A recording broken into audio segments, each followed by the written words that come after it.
All right, all right, all right, all right. Okay, so listen, we are actually live.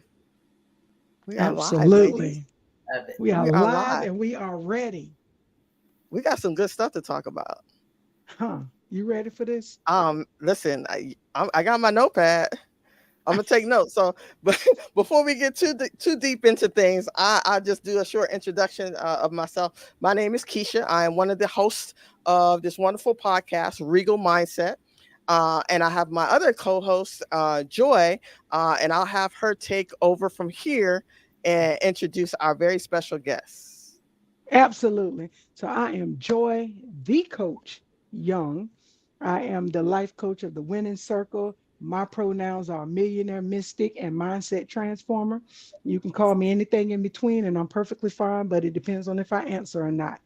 But I am so excited today because, again, this is our first live. We did a previous recording. This is our first live podcast under the Regal Mindset. And the name says it all and exactly what type of topics that we're here to promote. But we're so excited tonight because we have a guest. This is just Sarah Glover Doolin. And I hope I pronounced your new last name correctly. You did. So You got she is the owner of Create Your Own Oasis LLC. She's a licensed counselor. She is a professional coach and corporate trainer. And we're so glad that you're here to bring your knowledge, to give us a better understanding and help us look at things differently in the topic that we're going to capture tonight. So I want to give you the opportunity to just give us a little bit more on your background, give us some more of your introduction, and we're going to go right into our topic after you've complete your introduction. Yes, I love that. First of all, thank you so much for the invite, Keisha. Enjoy the coach. I'm so honored to be here tonight. And this, I have to say that talking about mental health and educating the public about the importance of it has become one of my loves. So I am outside of Atlanta, Georgia. And as Joyce stated, I am the owner of Create Your Own Oasis, and I provide mental health service and counseling for primarily adults. And I like to say that I specialize in helping people to navigate transitions of any sort and kinds.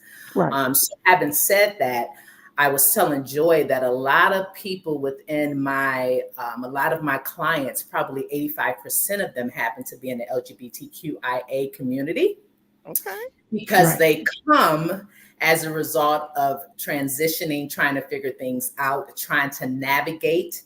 And I happen to have a healthy blend of exposure in that because I have family members in the community. But then also from a religious background, I have that piece because there's also the intersectionality of religion with Right. that. And so I found myself in Atlanta, which is the heart, The Mecca. the mega. The A Mecca. capital. And so I'm proudly working with that community. I consider myself an ally for the community, right?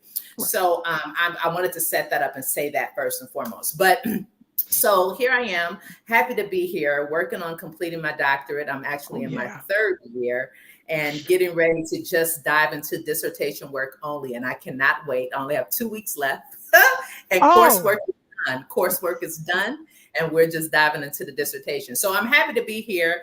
I'm hoping that you all will glean a lot from this time together. And I'm looking forward to gleaning from you all as well. So thank you once again. I appreciate it. absolutely. And I want to put this in. She is accepting new clients. Oh, Okay. So we're going to give oh her the yeah. opportunity to make sure that she gives us all the details. And please have insurance, but I'm pretty sure she'll work with you. But insurance is always good. But she is accepting clients. So we want to make sure that Yeah. this conversation is not only here, but if you need help, Yeah. there is help. So I Yes, and want to I have put that a plug team in. of clinicians. Yeah, thank you. A team of clinicians that I'm working with. I'm licensed in 3 states. Okay, so in Maryland, Florida, and Georgia, and 3 other states will be pending first quarter of next year. But I have a team of clinicians, and we all are the LGBTQIA affirming. Okay, so we are accepting new clients. Some of the clinicians accept insurance.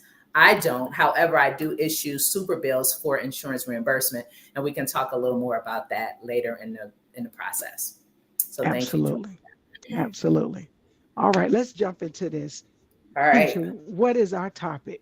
Hey, listen, the first question, and hopefully you can shed light on, if we go, slightly off topic, then you're certainly welcome to expound on any subject or content that we talk about here tonight, because we want to be sure that the people are getting the information that they need, that they can relate to, and that, certainly that will be of service or help for them. Sure. So the first question or scenario that we've got, can you tell us if there's any flags for mental health concerns, whether we have a family member, a coworker, or a loved one, someone that we may see some things going on that we're not quite sure?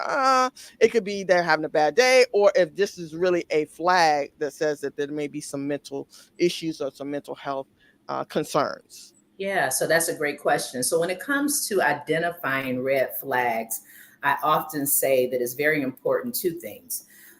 To look at significant change in behavior and or mood, and I'll give some other indicators there, and also persistence, right?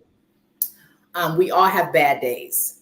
Yeah. But when we start talking about a flag for a mental health challenge, my personal and professional recommendation is that you're looking at these things being persistent for at least 2 weeks to 4 weeks to a month consistently. So that could be a change in your mood, your desire to integrate and socialize, a change in your diet, change in how you view things, suicidal thoughts, persistent worry. Those can be signs and indicators if there is a drastic, change, and if it's persistent. The other thing I want to throw out is this.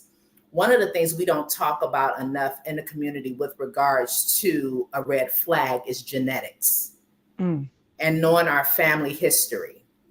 We don't ask the right questions about whether or not we have loved ones who have suffered with depression, Facts. Loved ones who have suffered with anxiety, because when we have the genetic predisposition, then those of us that are exposed to that, the likelihood of us having mental health challenges increase. Right. That's good stuff. Now, if I could, one of the reasons why that question was one of our opening questions is because it is a very common thing. And I don't know about heterosexuality because I haven't been there. And so, but in our community, I'm being real, in our community, we trauma bond so much. Facts. And something that me and Keisha, we talked about a while back was the killings, they fight in the middle of the street, fight at the club, come home kissing. It's so much. And it's like the maturity level that is there is just so unfortunate, in my personal opinion. But it's like, dude, if it's a red flag, it's a red flag. We always, especially the lesbians, I don't understand what their problem is, because I don't want to be on that side. Yeah, they want to be there to help everybody through everything, and you can literally. I commented on somebody's post, and it was like, you just love somebody for who they are. Well, listen, I got standards, and I'm gonna jokingly say it, but sometimes it's a little truth in there. I want somebody with 2 legs and 2 arms. Don't come in here. I don't want you to live in my life, and I'm not going to marry you just to bury you. I want to be able to have life with you. And so they think that you are just, inhuman because you don't want to get with somebody and their insides are rotting out, and then you got to take care of them for the rest of your life, and then they die. I'm not that type of lesbian. And so my whole point to that question is, we have to pinpoint, these are red flags. This is not a love thing to where I can come in and I can love this out of you. I'm not. Goodbye. I'm not doing it. See, so you saying a lot here. Okay, it's a lot that you're saying, which is good. And so when it comes to, I have a lot of thoughts, and my perspective on this may not be popular. Okay? No, go ahead, give it to us. But when I hear people talk often, and clients talk about red flags, often red flags is a deflection from a deeper work that person needs to do. What do I mean? Okay. What do I mean by this? Now, so I'm gonna give you an example of myself. Let me just put myself out there. So when I was out there dating, one of the things that I knew that I struggled with was I was very bad about making assumptions about what people did or how they encountered me. And so I was out on a date with this guy. This was probably our second time out. I really, really liked him. It was like, I could see us together and da-da-da-da. And so I showed that anxious part of me, right? And he said, oh, that's a red flag and I don't want to deal with it. Right. And it hit me to the core, right? Because I immediately said, okay, I'm a good person. That's a flaw that I have, but I'm a good person. And so one of the things that I do in my work is try to help my clients to look at, okay, is this red flag something that is triggering to you because you haven't worked through it yourself? And is it something that is not necessarily a red flag, meaning toxic and going to take you out of here, but something that you really prefer? Hey, it's a preference. I don't like it. This is not it. This is not my thing. Yeah. Because we can use that a lot of times to keep ourselves out of relationships that can make us grow. That's a good point. Absolutely. You understand? So I'm not saying what I'm saying. So this goes back to my point, right? So we're looking at patterns in people and what is the outcome of those patterns? Are those patterns destructive, or is it something that he late, she late? I don't like the fact that she always late, or she get da-da-da-da. And it's like, we all have something that someone else would consider a red flag. We all have these red flags. So now it's determining really, really, really, what is the impact of that flag? Right. Homeboy didn't have to do what he did to me. But y'all, he didn't. But listen, he was done. He cut me off and he wasn't even kind about it. Right. Right. You understand? But for him, that's what he saw. And that's what he felt. And that's what he equated as a red flag. So that's that one part that I just kind of want to bring out. Y'all don't have to agree, but just No, I agree. With regards to that. The second thing is this, what I found in the community, in the LGBTQIA community. I do a lot of work around identity. So when it comes to what you're describing, a lot of times it's my clients only identifying with one part of who they are, which oftentimes is the sexuality. So the sexuality then becomes the justification for behavior, for this, for that. And it's like, whoa, whoa, whoa, whoa, whoa. There's other parts of you to consider. Let's dive into that. Right. Which is almost what we talked about last week, the miseducation of the stud. Because before we were safe in our own identity on how we presented ourselves to the world, we all went through those little changes. You know, where even though a lot of us knew, you know, early, I like women. This is what I like. I'm not on that other, you know, type of preference. We went through the clothing change to make us into identity, the hair, the haircuts, the mannerism. Until now, the most mature group is like, I don't care. I'll come in with a tuxedo and a clutch bag and a top hat. You know, and I'm safe. And you still and you embrace your femininity, whatever that means, right? Right. It's not the same with the millennial group. That's where a lot of my clients are. It's very different, right? So you have to your point, matured studs or lesbians, and then you have these that are still trying to figure out, how do I want to present? And so we're walking through that because a lot of that is unclear. Right. Even within the community, they feel judged, even in the community. Yeah, because I judge them. I try to offer them some grace. Yeah, I'm judging to a certain extent. They only got like that much. my my Well, I friend, mean, she's more patient than I am. I'm like, it is what it is. Listen, it ain't that serious. but She has more patience than I do. I've seen it in action. I don't. you don't like it. Yeah, I don't like it. It is. I'm like, I don't like it. I know you. You don't like it. I get, and it's not that easy. No, and I do, and and what we talked about last week, I have a bias, and I see that bias because Okay, my coming out, I never had a coming out story. I see. I never had rejection how most people had. I see. I've been on my own for so long. I never had to say, "Oh, mom, I'm gay." No, I was, and you can like it or not. And I've always lived that life. I never had nobody ever had to tell me to because You broke so up. I Here. have to Okay. learn to Uh-huh. sympathize. Uh-oh, what about now? Now you. Okay. Now I you. I can. had to learn how to sympathize, right? Sympathize with people who had those experiences. And I was very judgmental, more than what I am now. I was like, why? What you mean? Like you can't dress? No.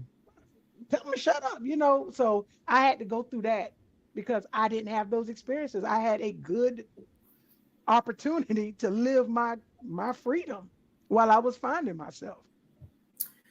Yeah, and most people don't have that. Right. And I feel So bad for them. you're very, very fortunate because most people don't have that. A lot of the people that come to me now, Hmm. here's some research here. People in the community, 39% of them have mental health conditions. That's about 5.8 million people. Mm, Now, if you took that and then put that in the heterosexual context, right? That the population is 2 to 3 times more likely to be dealing with emotional distress, right. substance use. There's a lot, and that was just last year, Mm, right? Wow, right. that's staggering. So I think that the conversation, one of the questions here is how do we create a community, right, for Right. these conversations to take place? Is not necessarily sympathy, but empathy. Hmm. Mm, A place where you and research, there's a term called cultural humility, where taking it a step beyond empathy to where you actually begin to acknowledge, hey, listen, I don't know what you know. This is the humility piece. mhm. Right. I don't know what you know. Teach me, learn me, as they Hmm. say, learn me, because Gotcha. I don't understand. So then that Mhm. takes that to you're not coming into the situation as the expert. You're letting them lead and guide you, Gotcha. even in the community. That's a Gotcha. great tool. Okay. Yeah, that's a great tool. So hopefully people are listening Yeah. and they take heed of that. That actually, that is great. Let me let me kind of segue into our next question because that is going to be helpful, uh, and hopefully people understanding how people relate to one another or couples in relationships, whether it's straight, gay, whatever the case is. How can couples or same-sex couples support one another with an understanding or to your point, some grace, with understanding the atmosphere for one another's and their mental well-being? The first thing being commonality, Mm. Ah, Okay. your Okay. your shared experience. uh-huh. You cultivate and you build upon your shared experience, right? Hmm. The intersectionality that oftentimes you experience, the disparity in cultural competency. When I say cultural competency, care, people Hmm. knowing how to relate to the community, Right. Mm, Right. right? So all of these factors that are typically can be seen as barriers are the very things that couples can build upon. That empathy piece that is very important, but Right. that also requires that the person is willing, that persons are willing. Okay. Okay. I Everybody think isn't Hey. willing, right? you're right. Right. You're right. I was just going to add to that. I think in the same sex dynamic or of a relationship, we oftentimes find that commonality really fast. Hence Okay. the U-Haul concept. Okay. And I feel like there's some danger in that in terms of not really seeing things for really what they are. We're missing those flags. And Mhm. because we're so caught up in trying to be Loved. yeah. See what, and then that ties back to what I said, identity. I do a Okay. lot of work once again around identity and insight. Mm. Because identity, I found for a lot of people in the community is one-sided, one dimensional. Mhm. Just the sexuality. It's hard for them to see themselves outside of that. And a part of that is because society portrays that as well. Right. We don't see a gay person as being one who can be caring, or one who has a whole career, or one who has family, who loves family, who is educated, who's a volunteer. Somehow we compartmentalize and make the community only about sex. That creeps over into how the person views themselves. I am so glad you said that. She Because a said it, lot we of people, didn't. yeah, exactly. Because it's people don't know the economical strength, not just the African American community, but the LGBT community have. And they dismiss it because they think that we don't exist in other spaces other than who we hump on. Listen, you do. A lot of my clients are also business owners. Right? So they're making impacts.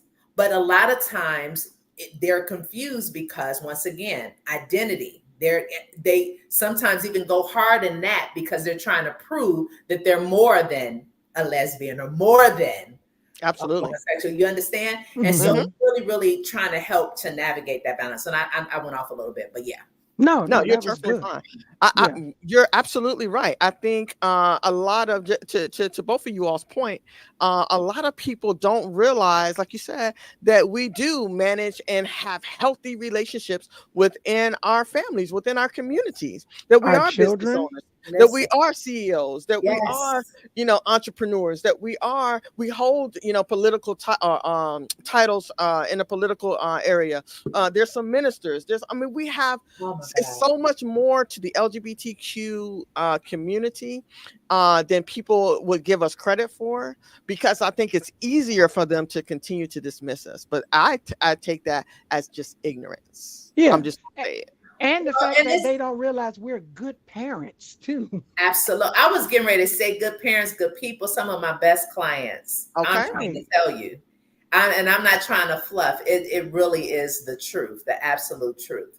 I think that normalizing, right? Mm-hmm. Really normalizing the experience of the homosexual, the lesbian, that they are doing life.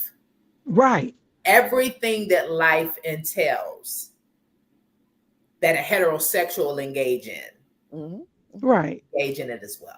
But it helps them feel comfortable and understand better if we say, well, I'm the man in the relationship and she's the woman in the relationship. And I'm like, ain't nobody got time to explain all that to you, because I'm not giving you a visual. That's what you want. And you're not going to live vicariously through me. Yeah. I think it's in addition to ignorance is fear. Mm-hmm. And I also think a huge part of this is also patriarchal. Right. Right.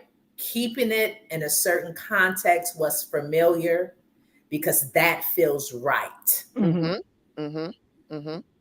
If I can't define it, if it's not black or white, then I have a problem with that. And I try to help to teach people to kind of live in the gray, because nothing really exists in my mind in those polar worlds. Right, right. Everything is on a spectrum to me. Mm-hmm. That's how I see things, right? Got it. But a lot of people don't. So I think a lot of it is fear. People are not only ignorant, but they're ignorant because of fear, unknown, and then they want to hold on to what they deem as reality and truth. Mm-hmm. Got it. What I hope people gather, or one of the things that I hope people take away from this particular show, this podcast in itself, is we're looking to change your mindset out of that place, right? So Mhm. as she just said, it's some of it is ignorance or just complacent or comfortable, being comfortable, just living the way that you were. What Mhm. I hope you see from myself, from Joy, and other members within the community is that we are more than you feel like we're different. We're a lot the same. Right. At our core, we are the same. Right. We want Oh, to you have talking successful heterosexual and relationships. it? Oh, absolutely. Yeah, we want to have healthy relationships. We want Absolutely. to raise our kids. We want to be able to travel. We want to own homes. We want to Respect. own businesses. We want to Yeah. do everything else that everyone else. The only difference in us in the heterosexual community is whom we choose to love. Exactly. And That's that's really your the only difference. business. And Eh, that's absolutely, Right. And I can do it because I want to. you sure can. You sure can. So Absolutely. here's another question for you, and I'm sure this is going to help some people as well. Why is it important for us to have regular mental health check-ins, and what does that really look like? So first, let me go to what it looks like. So what it looks like for individual or for a family member, it's really setting aside some time to check in, to Okay. ask the questions, but also if there are things that have been going on that you observe, to kindly, gently say, "Hey, babe," or whoever, "I'm Uh-huh. Mhm. noticing X, Y, and Z, and I have some questions, or I want to know what's going on." Um, and be willing to listen, embrace those kind of conversations with curiosity, Mhm. not with judgment. Mm-hmm. So non-judgmental, right? Broaching it with love and the respect that you would want others to give you. So I like to think of mental health check-ins like pillow talk, Got Okay. you. Okay. right? Babe, what's going on? How you feeling? What's Ah, I X, Y, and Z happened, and I want to check in with you and see how you felt about that, that's right? cool.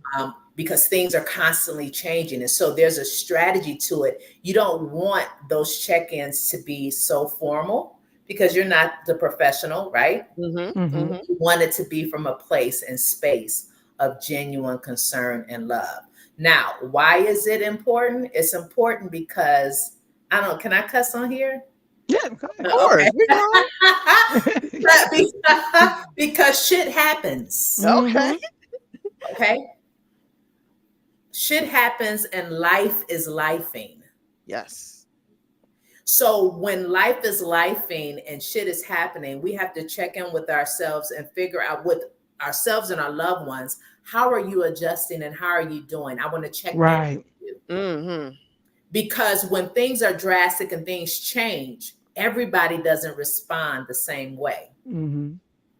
Right? And this ties Absolutely. into that resiliency factor. These are opportunities to build resilience in those moments if necessary. But it's important because life is changing Right. that you have these check ins. The fact Right. that the relationship is constantly changing. You Right. cannot not check in with your spouse, your partner, and think that everything is going to be okay because they're evolving too. Yeah. Right. Everything is evolving constantly. Right. Yeah, and I think, and personally, I we had to adapt that because I know with my wife, she's always on that. I know you systematic. Well, she don't say systematic. That's the word I use. But I'm very routine. If I go Oh, one okay. way, Okay. Your routine. Okay. So I'm you break extreme. the Like routine. yeah, and it's like and but in that routine, how I may have felt or a decision may have been one way Uh-huh. today, Hmm. but something could have happened that tomorrow I would answer that same question differently. See? So, those check-ins, and then what happened was it would be a frustration where, okay, well, you don't know me, you're not even listening to me because you automatically think. Just because when I go to Starbucks, I get a caramel macchiato with soy venti hot every day that I can. And I don't care if I drink it all. I want that size, I want that drink, and I want that soy. But then that's not the same thing is the way that I felt about another situation that could render a different, a response. And Yeah. so we had to make it regular. Like, all right, well, do you even still like blue? Because last month, and the way my mind works, and that good old ADHD, I remember that you said 3 months ago that you liked this particular dog. And this is a true story. I remember somebody saying they liked the bulldog. I happened to find one a couple of months later, bought it, and come to find out it wasn't even her that said it. It was actually one of our kids. But all I remember, somebody said a bulldog. And it was that, I'm like, you know what? We need to talk more because all I remember was a bulldog. And I done went and bought this dog that done ripped up a sofa and all of this stuff. So yeah, those regular check-ins are extremely necessary. Absolutely.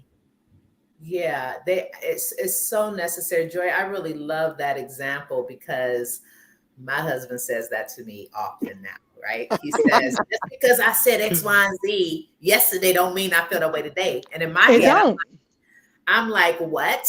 You said you need to go with us. You need to come with us. Being able to be flexible, right? And giving people permission back to creating the environment. Part of creating that environment is acceptance. Right. You accept people and their choice to change their minds. Right. You accept them, their choice to change their mind, and then you adjust. And that's not always easy. Yeah, I was gonna say that's not always easy. Yeah, we had to literally get get an intervention to understand with those changes. It wasn't purposeful or anything like that. I literally just changed my mind. However, if I go to Applebee's, you already know what I'm gonna get. If I go here, it's certain things that's very standard. They're not going to change. They're very stationary with me. But then there's certain things like, you know what? I didn't like that outfit, but I really do like that on you today. And she might not wear it for a whole 3 months, right? You said you didn't like it. Well, okay, well, you ain't tried to get on again. Give me another chance. I like it today. Oh God, it's a lot. Personality, personalities too. Okay, wait. I heard you put a little S on that. That's fine. I can accept it. Yeah. Well, I think we can all agree that it's fair. For one, we certainly have to do the importance of doing the check-ins, right? That's imperative. We have to do that. Not just with our loved ones, our significant others, but we have to do that with other people who are, close to us, whether it's a family member, it could be a child, it could be a coworker, or a neighbor, right? We have neighbors that we can check on, and not necessarily that we have to make changes in their life, but just, how are you doing? I know you live by yourself, are things okay? Is there anything that I can do? We have to do that as good stewards. Yeah. And can I insert this as it's coming to me? It's important to check in on the strong ones too. Yes. Right. Yes. Right. The ones who may not be as vocal because they're always there for other people. It's so important. And sometimes we minimize that. But I want to encourage us, to your point, Keisha, part of this is good stewardship. Yes. Looking out for each other. The strong one, checking in. How you doing today? I know you're carrying the load. I see you working hard. What do you need? And this is why normalizing mental health care and this whole check-in and self-care, all of this is so important. And if I could add something into that, check on yourself sometimes, because sometimes you have to be honest with yourself. Say, you know what, I'm not good today. And vocalize that. Because what happens is it's an irritation and a lash out. And I used to be like that. If I'm getting frustrated at work or something, the next person asks me a question, it literally gets everything that I should have gave somebody else. And that was a big issue until I learned to say, like, all right, because I'm going to figure it out. I'm going to fix it. And it doesn't necessarily come out of here. It's always in here. So if I'm not, so I have to say, and then I also have to ask for certain space. If I'm having that moment, my wife will see me and she'll be like, do you want a hug? Not right now. Give me a few moments. And we had to institute that type of conversation because don't get mad when I don't want your hug. I need a moment right now. It's not rejection. Exactly. And she was taking it like, oh, you don't want me to help you. That's not the case. The case is I'll probably rip your head off right now. And it's not your head that I need to rip off. You just so happen to be there. And, and we've learned that balance. And I know it's a lot to, take in when your partner has these struggles and things like that. But it's important to be able to understand and be so self-aware that you can help Hmm. set those boundaries and say, all right, if I'm quiet, just give me 15 minutes, I'll be back. But you can't come in and interrupt it, or it's going to disrupt a lot, and we're going to be in the wrong space for at least a month. Yeah. No, And that that's sounds like healthy. That's a healthy boundary that you all have set, but amongst you two that says, hey, yeah, or behavior is Hmm. probably more accurate. That hey, when I'm feeling like this, then I may just need some extra time. I'm not saying that Right. I don't want you, right? Because that's okay to say, so that they're reassured that it's not you personally. It may be just something that I'm dealing with, and I need to Hmm. take some time for myself. That's Right. all I'm asking for. So that's healthy conversation, healthy behaviors. That's what it sounds like to me. And we're all entitled to do that. Right. We should be doing that. We yeah. should. Yeah, no, absolutely. I love the fact that you highlighted that, Joy, because being able to really, really um, be healthy is to really be aware. Hmm. Hmm. That's the work. And one of the practical ways that I teach my clients to become self-aware is two things. I teach them the importance of journaling, Mm. Hmm. because journaling and writing allows you to see and allows you to articulate and to get it out of your head and out of your heart onto paper. Right. Because whether or not people realize it or not, but when it stays in your head and on your heart, it takes up space Mm. and it brings clutter Hmm. and it becomes enmeshed. You're not able to separate the situation from what you're feeling. But when you Right. put it on paper, you put distance between it. It's called Ah. cognitive diffusion. You put distance between what you're thinking and how you're feeling and the situation so that it's not so enmeshed, right? Oh man, that's That's good. great. So it's important to do that because we're not aware. So really journaling, making sure that you're journaling and getting it out, but also making sure that you're paying attention to your body when you're Hmm. in certain situations.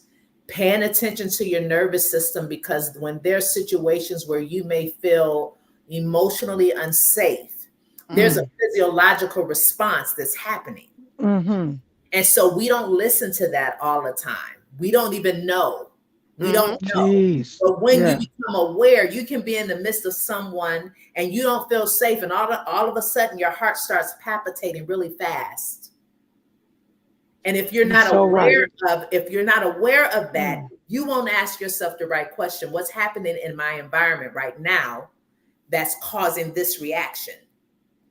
Because then that is information, awareness, that can help you identify a potential trigger. That's good. That's good. But it's all about being aware, because if Correct. you don't do the work to become self-aware, to do what you need to do to know you always blame it on somebody else, and it always be them the reason why you're the way you are. Okay. And I feel like we have to add honesty there, because a That's lot of it. times, like you said, it's okay to be aware of how you're feeling. But if you're the only person that knows that, then other people may perceive or Absolutely. take that or Mhm. receive that as something Right. else. So Absolutely. Right. I have to, you're absolutely right. I have to be honest, even with myself, my wife, Hmm. and say, listen, okay, this is where I'm at right now. And I know that you're frustrated and I may be frustrated, but I have to be honest with you. I don't like how I feel. I don't like the way this looks. I don't like whatever that is, and be okay with that. And if I need to walk away or if we need some time or whatever, then it's okay to do that. But we have Hmm. to change our thought process and one, be honest with where we are, be Honest. able to communicate that and be aware that it's Hmm. okay to feel that way and to be able to communicate and share that. Well, Yes. we have to normalize that Yes. emotions are Hmm. neutral. Mm, The word emotions, the etymology of the word emotions means movement. It's a philosophical term, movement. Oh, okay. When emotions show up, it's information to let you Hmm. know that something is moving in you and Wow. needs to move out of you, right? Wow. That's neither good nor bad. It's information. Right. It becomes bad or good depending on our response to the information. Right. You preaching. Don't make me Okay. run. I mean, do you Listen. understand what I'm saying? Yes. So then Absolutely. if an emotion shows up, the emotion of fear is not a bad emotion until I respond or react in a way that may be harmful to somebody else. Okay. Wow. The feeling, the emotion itself has to show up because it's indicating something to my nervous system. Something is going on right here, right now that I need to be aware of. Yes. Do you understand? Yes. So when I'm not aware of That's that, good. when I don't pay attention to what's happening on the inside of me, or when I'm taught to ignore my gut, because That I part. teach my clients, your gut has a part. Your gut is Right. really your nervous system, Mm. right? Don't listen. That's If gonna I help had a lot of people. Listen, if I was fully dressed, I would run right now, but I'm not. I don't want to know what's below the table. I'm trying to be professional, but you're not going to do us like that, and don't think you're not going to get an emotion because something is moving. I mean, but do you understand what I'm saying? You have to make it a norm. So all of this, there can be no truth. There can be no check-ins until we normalize that our emotions are part of our human experience, and not even just our human experience. If we want to go there, it's part of our spiritual experience as well. Right. Because it lets us know something is going on. Something in the environment is up. And then it's up to me to do the investigating and to be curious about what it is. Right. This is where that awareness and truth and the inner parts come. Truth. You understand? This is how we get to that place where then we can say, babe, this is really what was going on with me. Mm. Right. Mm-hmm. Right. Full circle. Gee. Full circle. Full circle. Listen, that's great stuff. And I know we say this all the time. People need to hear that and understand that. Yes. And we have to normalize all of the conversation that we're having tonight. It is okay to have those emotions, just like you said. Yeah, because it is okay to articulate that. And that's what I think is missing, because everybody's so self-diagnosing themselves. Exactly. It's easier to Google, and next thing you know, or go on TikTok and be like, oh, I got bipolar this week, but you really just having a real emotion that you haven't identified yet. Listen, one of your questions is about the external environment. How do I respond to the external environment? And the truth is, the external environment is not your responsibility. It's the internal environment. Okay. It's a response to what's happening on the outside, right? Right. Because contextually, environmentally, even if we look at when it comes to diagnosing individuals, for a lot of people, it's not necessarily a clear diagnosis in as much as it is contextual and environmental factors. Right. Even when you look at studies like the ACE studies, Adverse Childhood Experience studies, that was done back in the 70s, right? In African-American communities with Kaiser, right? A lot of what they encountered was due to environments in terms of their mental health adversity and diagnosis was due to the environment that they came from or that they were raised in. If you change the environment, you expose somebody to something else, then of course, that exposure to something else gives you an opportunity to respond differently. But ultimately, you cannot control what's happening there. Right. Okay. Right. But you can control this here. Yes. Because we live by that 90% on what happens to me and 10% on how I react. And that's where resiliency is birthed. Right. Mm-hmm. That's where that skill is developed. This is so good. That's where the skill is developed, right? It's in those moments when you cannot, there's this locus of control that we have to recognize that we don't have, and that's outside of us. Right. And often the reason why we're so unaware is because we're busy looking outside versus looking inside. Oh my God. Listen. That takes us to the next point. That takes us directly. Okay, we're gonna pass the basket in at the end. It's offering time. Healthy behaviors. Now, this I love. Yeah.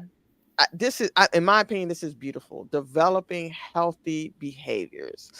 How can you help us define what healthy behaviors are in the context of mental well-being? Management, Oh, self-management. okay. Okay. So let's go back to emotions. Okay. Let's go back to emotions. Let's build on it. If I am anxious, and I put anxiety on a spectrum, Mm-hmm.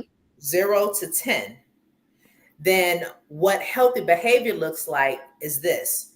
If I am anxious, which anxiety is a part of everybody's life, Mm-hmm. then I can manage it so that it does not go above 5. Okay. I can Okay. recognize healthy coping mechanisms, Mm-hmm. triggers, things that can help me to stay in a place where I am not irrational or allowing intrusive thoughts to take me to a place that now I'm dysregulating. Mm-hmm. So management is key when it comes to healthy behaviors. It's management and self-acceptance. Here's the other piece. I tell my client, I just told a client yesterday, just because you're depressed doesn't mean you're not whole. Mm. What? Oh, that's a good one. Just right because there. you're depressed doesn't mean you're not whole. What do you mean? Mm. Depression is a part of who you are. But if you have the ability to manage the depression, it's still a part of your person, but it doesn't make you broken. It just makes you one who deals with depressive symptoms. Right. Okay. I can get that. Mm-hmm. I can get that. Right? Yeah. Mm-hmm. So we have to make that. So it's about self-management. It's about personal acceptance, healthy behaviors. It's about being able to tolerate when you might miss the mark, and not what Joy said, diagnose myself as now, oh, I got, I'm BPD, all I be like, come and on. it's like, no, that's not what's happening at all. Now, that's not to say, I'm also not minimizing. There are some people with these clinical diagnoses. But once again, what I said in the beginning is we're looking at severity of symptoms and persistence. Most of what people deal with in terms of their emotions and behaviors is contextual and environmental. Right. Mm. Right. Because it's like you don't want to take away a person's feelings of how they're choosing to identify what they're going through. Correct. But I know that I dealt with depression before I understood what I was being depressed from. Exactly. And so it's like, okay, that Exactly. depression is just my response to that disappointment, to that hurt, to this. So once I got those fixed, I'm not claiming depression no more because that was just a response on that situation. Mm-hmm. Correct. And when you understand how your brain, back to depression, because this is important, negativity bias is Mm-hmm. something that the brain latches onto, particularly in depressed clients. That and confirmation bias. So whenever a negative experience happens to someone who's depressed, their brain, the amygdala, will latch onto that and seek to point out that bias in every situation. So it's a hook. Mm. It So it's keeps them. hard for them to see themselves coming out of depression Yep. because of the bias that their brain has created. Now, the way you change that is to work with the brain, right? So you Okay. begin to restructure and expose your brain to other ways of thinking, reframing, reconstructing thoughts, so that then neuroplasticity takes place and you begin to start thinking differently. Right. Right? As you begin to do that, the environment is changing. Mm-hmm. Mm-hmm. And then so now depression isn't really about even it being clinical. Right. Mm. Our bodies and everything is designed, it all works together. Mm-hmm. It's, Our brain is powerful.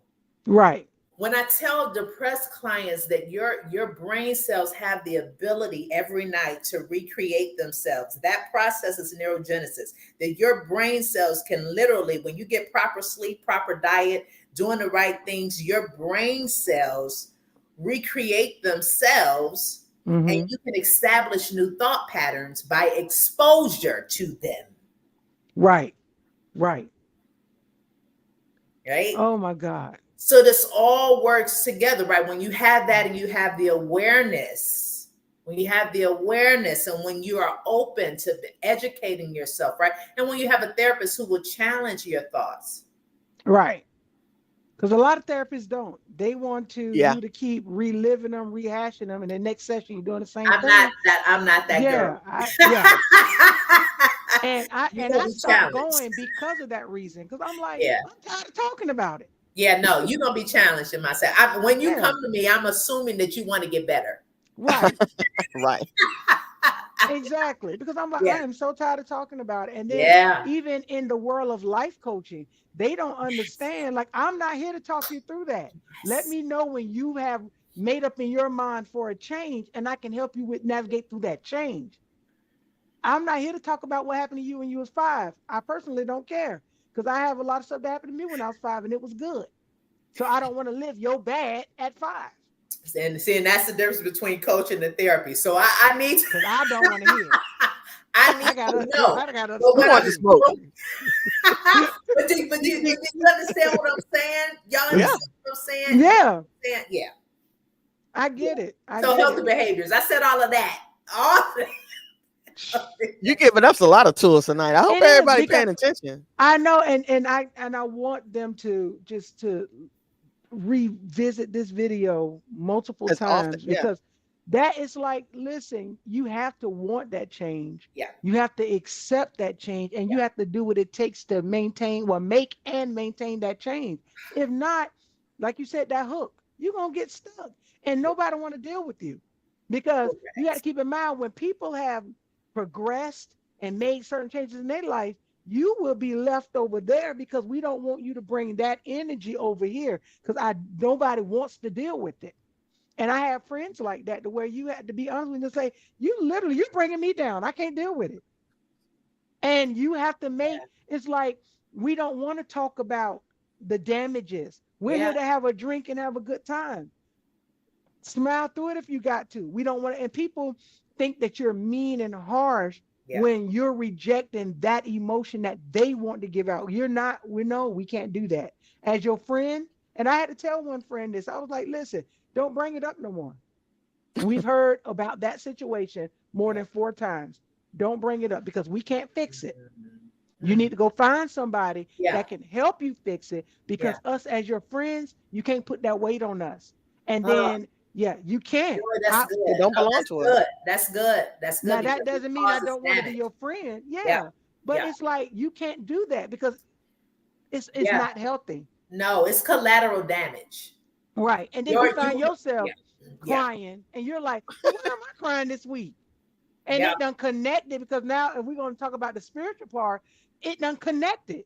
And so now it done triggered something in me that I'm thinking about that I wasn't even supposed to be thinking about. And I'm crying because you're crying. I don't want to cry because of you. I can cry on my own. Right. No, that's good. That's a whole nother, that's boundaries. But that's no, that's good. That's good. And then all of that leads to why we created this podcast. We want to offer people the ability to change their thought process, to join our community and continue to follow us in the sense that we're trying to help you get better. We're trying to be better so that we can all be better together. We can do that. I love that. And we can do that. I love the regal mindset. Yes, it's all starts with your thinking. Listen, it's because it is. Yes. And we're entitled to it. Yes. We're entitled to it. And it's okay to admit that. Yes. It is okay. Absolutely. That leads us to the next point. We have to, and we encourage promoting mental health well-being.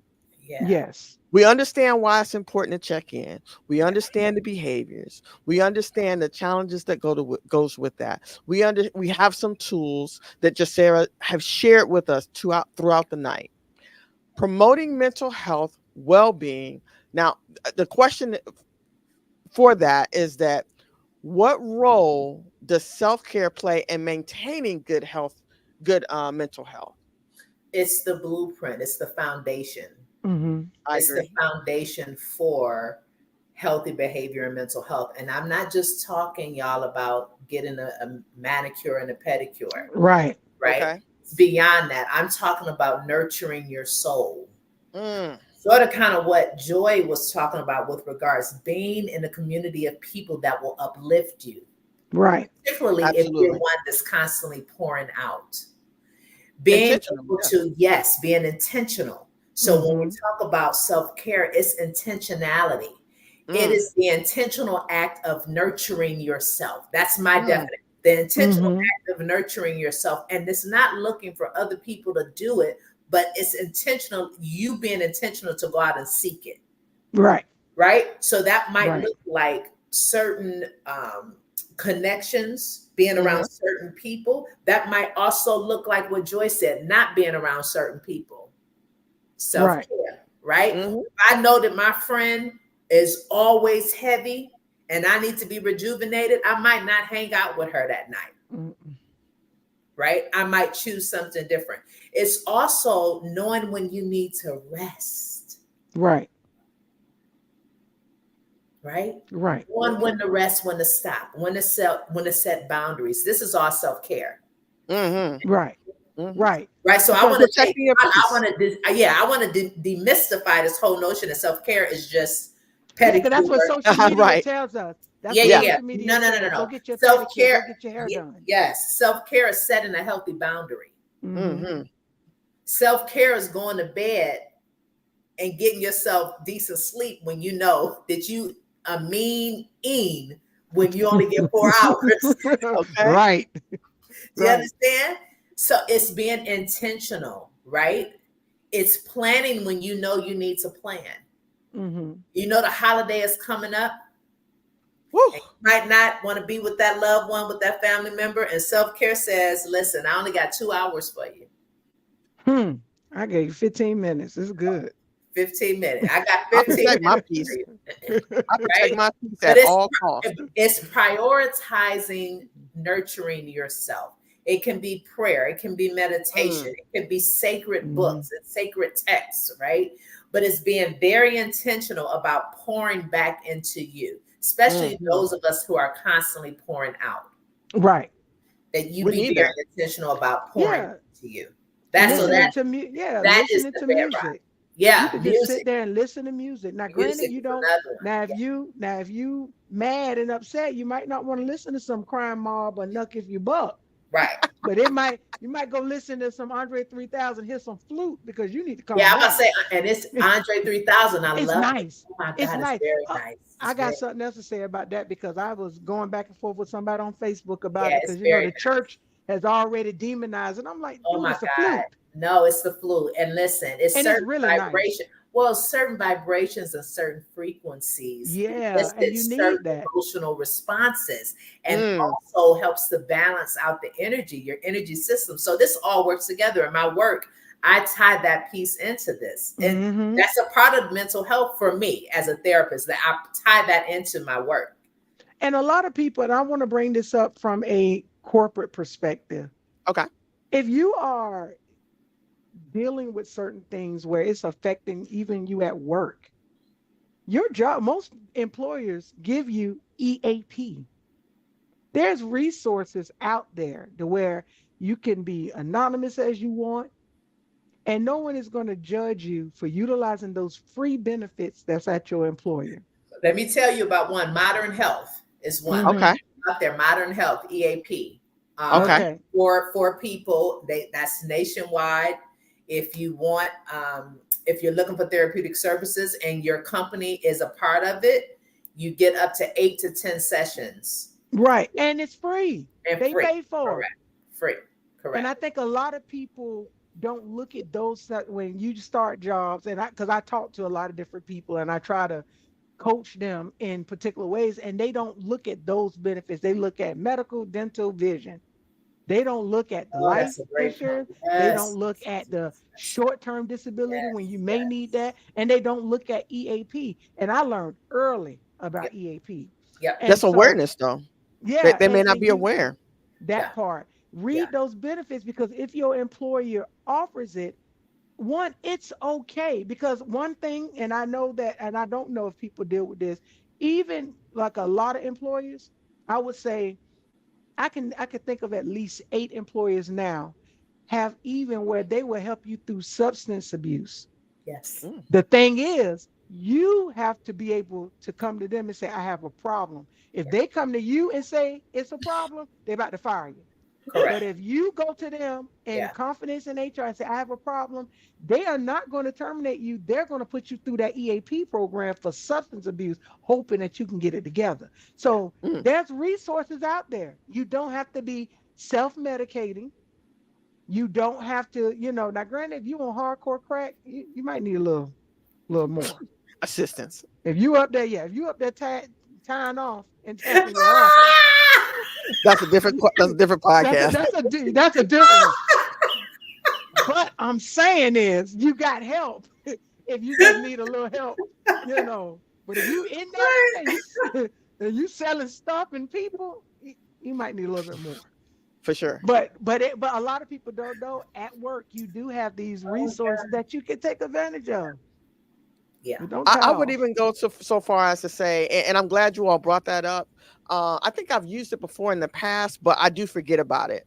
And I feel like our community itself, because of the stigma with therapists and having those kinds of conversation, are kind of touchy, are sensitive subjects. But I feel like we have to continue to have this conversation because, one, when people go to get these jobs, they need to be aware of what those benefits are, how to be able to utilize them, if they even have them, or if they don't have them, make sure you mention that so that those companies and corporations can, maybe add that, if they need to. But all of that is important for us as African Americans and the LGBT Exactly. space as well, to be able to access those resources and utilize them to help us navigate these different scenarios or different situations in life, so that we don't end up on the news or in a TikTok reel as having domestic issues with our partners, or unhealthy, or continuing down unhealthy relationships, and just pouring our baggage or dumping our baggage off on other people because we've not yet been responsible or accountable enough to deal with our own stuff. Exactly. We And I think have to change that. I'm sorry. No, go Yeah, ahead. We have to it's safe. No, it's safe. And I think a lot of people don't capture that. Like, it's okay. It doesn't, just because you're handling your mental health doesn't mean you're crazy. right. Because in a Southern Black household, you're crazy. Yeah. And that was the topic. So you didn't want to Mm-hmm. have I'm not crazy. No, you are. You're crazy that you won't go get help. You're crazy that you're going to continue to sit with that day after day, year after year, and then spew it on the next person. That's where them unhealthy relationships in parenting, Yeah. unhealthy relationships in with your partner, Yeah. unhealthy relationships with the dog sometimes, Yeah. because you have not sat there. Yeah. No, and I'm gonna throw something out there that I had to deal with. When I was going through counseling, I hate opening mail because I didn't want to deal with what was in there. So I See? would push it off. And See? and Yeah. I didn't know that was a problem, but I would come in and it'd be stacks of mail and stuff that I would miss. And I'd be like, I didn't even get that email. I didn't. And then I'm like, it was right there for a whole month. And my therapist had to take me through. She was like, go get that mail and let's open it. Open it. It would give my heart would jump. And it could be just Anxiety. simply saying that this is not a bill. This is just, it could be something as simple. But in my head, if I opened it, it was going to cause like some type of hell and brimstone. I don't know what it was. But, can I just say this? And I know we're at our time.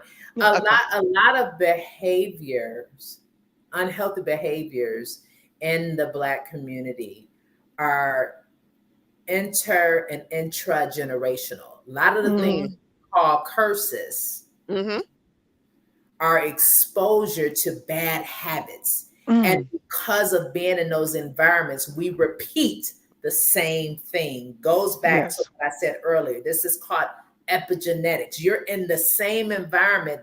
You stay in this environment, you're going to produce the same thing. But the moment you get into a different environment, the likelihood of you producing and being something else is greater, right? Right. So part of breaking it what we call generational curses, or I'm going to say in the clinical sense, bad, unhealthy mindsets and patterns, is to intentionally expose yourself to something different.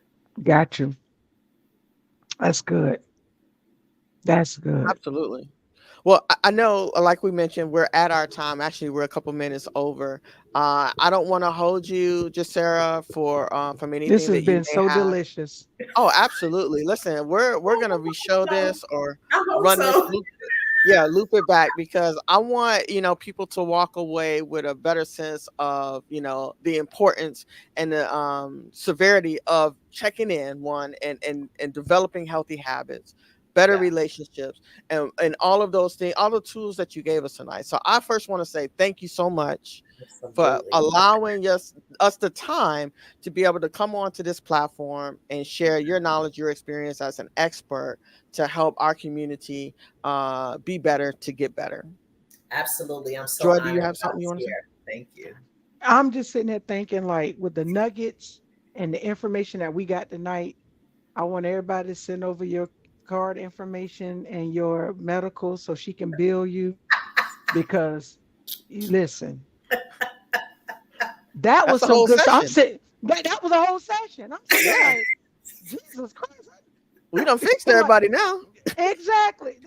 I am so thankful and so appreciative that you gave us this because it's so helpful, it's so needed.